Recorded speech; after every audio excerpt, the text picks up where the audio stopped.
Warahmatullahi wabarakatuh. Assalamualaikum.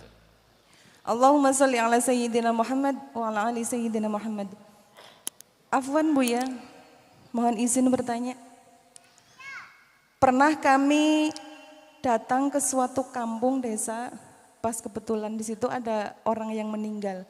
Dan kebetulan kami memandikan, mengkafani, lah tinggal mensolati. Tetapi ada di antara tetangga yang bilang, ngapain kita nyolati? Si fulan gak pernah sholat, kayak gitu. Jadi apa yang harus kita lakukan? Apa kita harus mensolati atau kita harus pulang? Itu yang pertama. Yang kedua, kami pernah mendengar bahwa di zaman akhir akan muncul seorang wanita yang berpakaian tapi laki-lakinya telanjang.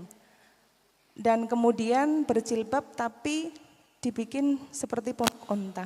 Yang kami pertanyakan, apakah wanita tersebut bisa mencium baunya surga dan apakah cepol yang kami pakai itu menyerupai punuknya unta? Terima kasih. Apa? Cepol. Apa itu? Punuk unta. Enggak, cepol apa? Cepol? Seplek rambut yang Nongol. iya. Baik, bismillah. Syukran jazilan atas jawabannya. Assalamualaikum warahmatullahi wabarakatuh. Assalamualaikum warahmatullahi wabarakatuh. Di dalam akidah kita, akidahnya orang yang kenal Allah wujud, qidam, baqo, itu namanya akidah Asy'ariyah, ahli sunnah wal jamaah. Dalam akidah kita ahli sunnati wal jamaati, kemudian madhab kita Imam Syafi'i, termasuk ditambah madhabnya Imam Malik, Imam Hanafi, ulama-ulama gede mengatakan bahwasanya orang yang meninggalkan sholat tidak dianggap kafir selagi masih meyakini sholat itu wajib. Selagi sepanjang hidupnya tidak ngomong sholat gak wajib, selagi tidak ngomong begitu berarti dia masih mukmin. Kecuali menurut Imam Ahmad yang mengatakan orang meninggalkan sholat kafir mereka. Kita pinggir. Berarti menurut madhab kita Imam Syafi'i, kalau ada orang tidak sholat berarti dia masih orang beriman. Tidak puasa beriman, tentu dosanya gede. Kalau mati dia masih sebagai seorang muslim. Kalau seorang muslim meninggal dunia maka kita punya kewajiban 4 fardu kifayah, memandikan, mengafani, menyolati. Enggak usahlah sholat, karena dia ada sholat saya enggak sholati. Ayo kalau bulan satu kampung enggak sholat semuanya, Anda dosa semuanya. Mungkin pernah dengar suatu alim tidak menyolati seseorang dan sebagainya. Itu di luar rambu-rambu hukum. Mungkin dia dalam keadaan tenggelam dalam amarah kepada kebatilan yang sesungguhnya. Tapi secara hukum zahirnya, selagi dia seorang muslim wajib kita menyolatinya. Pezina, pemabuk, pejudi, selagi dia masih muslim, kalau tidak ada yang menyolati, tidak ada yang mengafani, tidak menjalankan fardu kifayah, kita dosa semuanya. Itu rambu-rambunya sederhana. Mungkin menukil ada satu ulama, coba misalnya kalau Buya pura-pura sok gaya-gaya action, astagfirullahaladzim, dia terus saya tidak mau sholat, pokoknya tidak mau nyolati. Saya pulang, semuanya gak sholat, yang dosa saya. Ilmunya dari mana? Wong dia muslim kok tidak disolati? Ya tetap disolati, didoakan semoga diampuni dosanya, kan begitu. Ayo. Kecuali Anda ikut madhab Hambali, bahwasanya dia kafir, seorang kafir nggak perlu disolati, murtad. Ini lain cerita, wong Anda Syafi'i kok. Cuman kadang-kadang ini dinisbatkan kepada ulama, dia keadaan tertentu, dia sok niru-niru gayanya. Saya tidak mau sholat, Allah, tidak mau. Terus kalau tidak sholat semuanya gimana ya Kiai, ya Ustadz? Kalau nggak mau sholat semuanya, Anda dosa. Gara-gara Anda tetap disolati. Biarpun dia nggak sholat, memabuk, pejudi, nggak puasa, tapi mukmin, Anda nyolati, dapat pahala. Anda antarkan jenazahnya ke sampai kubur, dapat 2 gunung pahala kok. Gunung pahala itu bukan hanya untuk giring nabi, giring wali, enggak. Giring semua orang beriman. Orang muslim, itu ya tolong ya. Jadi ini masalah fikih, bukan masalah action. Ini kadang beragama ini, ya Allah, dia nggak sholat maka nggak mau sholat. Duh, alasanmu apa? Mukmin nggak? Ya mukmin. Nah, mukmin wajib dong kalau tidak sholat kita. Nah, gitu loh. Kalau mukmin maksiat, kalau maksiat semuanya maksiat. Kita punya dosa semua. Kadang dosa mata, telinga, ada dosa macam-macam. Baik. Kecuali orang murtad, bahkan bukan tidak wajib disolati, tidak boleh disolati. Adapun masalah yang disebutkan tentang cara berpakaian, itu memang ada rambu-rambu. Yang nggak boleh adalah kita sombong dengan pakaian. Hati-hati. Anda jangan merendahkan orang. Mungkin pakaian Anda sudah sangat menutup aurat. Kalau sudah menutup aurat rapi, kadang gampang nyalain, ngerendahin orang. Astagfirullahaladzim. Ini model, hati-hati. Banyak orang-orang model semacam itu terjadi karena dia sudah merasa, wah kayak punya surga. Sehingga setiap orang dinilai, itu kurang, itu neraka bagian sini. Itu neraka. Ini muncul orang namanya keblinger di dalam urusan kebaikan. Karena maka yang mungkin ada orang yang sudah rapi bajunya tidak boleh merendahkan orang lain. Biarpun tampak kayak disebut hadis tersebut macam-macam, mungkin dia belum tahu, dia belum biasa dan seterusnya. Nah, sebaliknya ya kalau yang bajunya rapi sudah menutup aurat, merendahkan yang tidak menutup aurat pun nggak boleh, apalagi yang belum menutup aurat nggak boleh, sangat nggak boleh merendahkan orang nutup aurat. Kadang-kadang kadang orang pakai baju begini ini kan bercadar, diejek loh.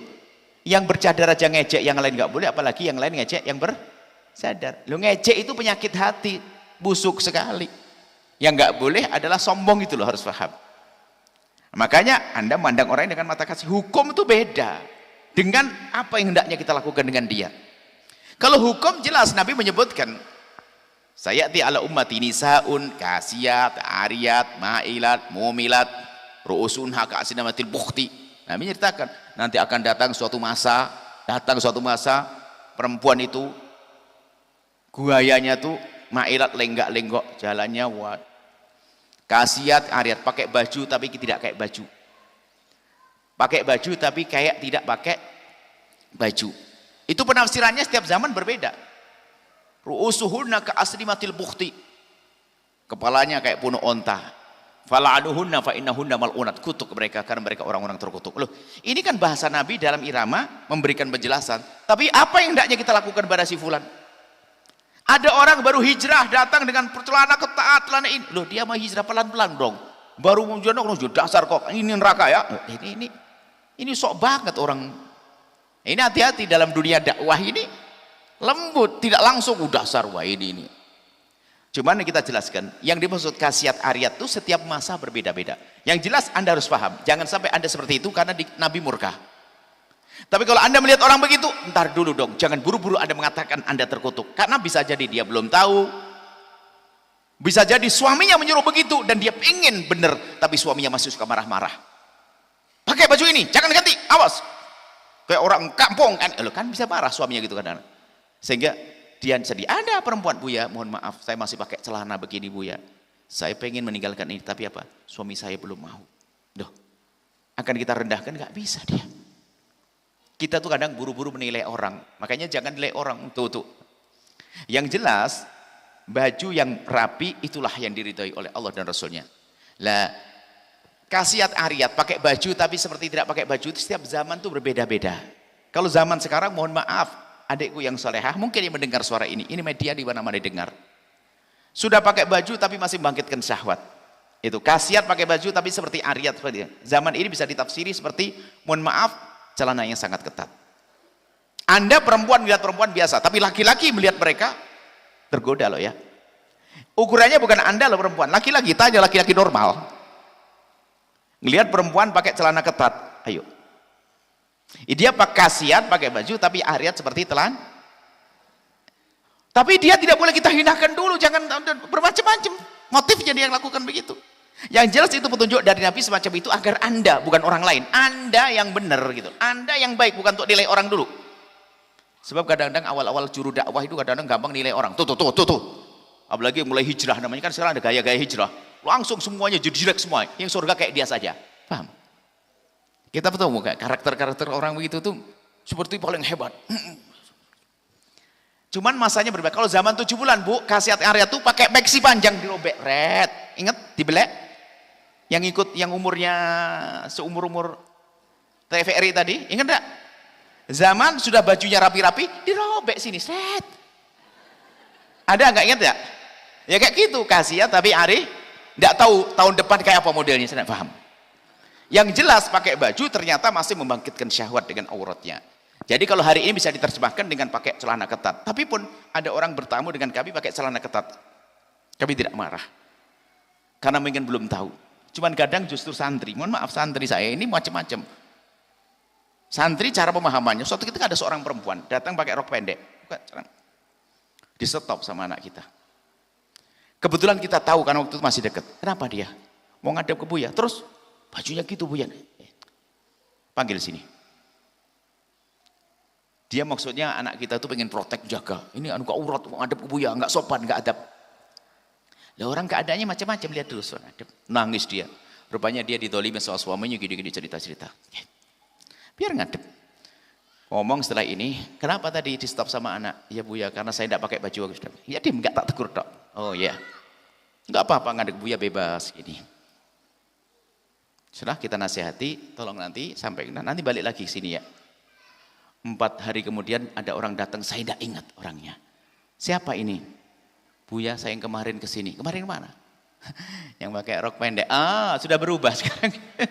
Enggak usah pakai marah-marah, enggak usah pakai sok. Coba kalau saya usir enggak akan berubah celananya. Wong dia memang belum tahu dia mau hijrah belum. Ini yang surah hijrah tuh kadang-kadang gampang nilai orang just tuh. Istrinya ustad. Aduh ini nih. Dakwah kok begitu. Salah iya, tapi belum tentu kesalahan murni dari dia. Yang banyak adalah, mohon maaf, suaminya akan mungkin dari latar belakang yang berbeda, pengennya istrinya tampil begini, sehingga kalau pakai baju dia kan kayak obrong-obrong. Kayak gitu. Padahal itu syar'i kan gitu ya. Ini kan komentar suami. Suami yang belum kenal kebaikan. Suami ingin pamer istri. Kalau suami hebat kan, masa istriku dipamerin kan begitu ya. Nah, cuman ini pemahaman, makanya saya pun tidak mudah menilai orang. Saya tidak ngerti apa terjadi di rumahnya. Maka pertanyaan bagus untuk rambu-rambu aku, tapi bukan untuk nilai si fulan. Belum bisa merapikan auratnya. Itu seseorang orang sesuai dengan kemampuan masing-masing. Cuma setelah itu kami jangan semuanya. Ayo, pastikan auratmu rapi. Ini aurat. Jangan yang ketat, menggoda orang dan sebagainya agar diridhoi oleh Allah. Ini perlahan namanya dakwah. Tapi kalau ada orang yang belum, kita tidak tahu sebabnya apa.